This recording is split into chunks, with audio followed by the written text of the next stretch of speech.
Hey everybody, my name is Marcus, and in this video I will show a simple way how you can add tracking category in Xero. So let's start.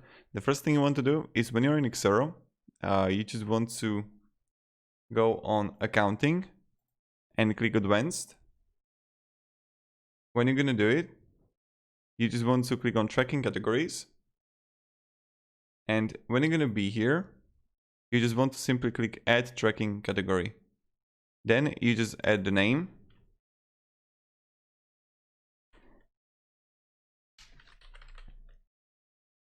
And then you can add the category options here.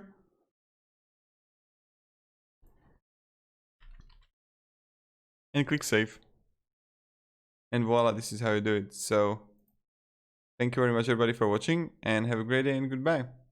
See ya.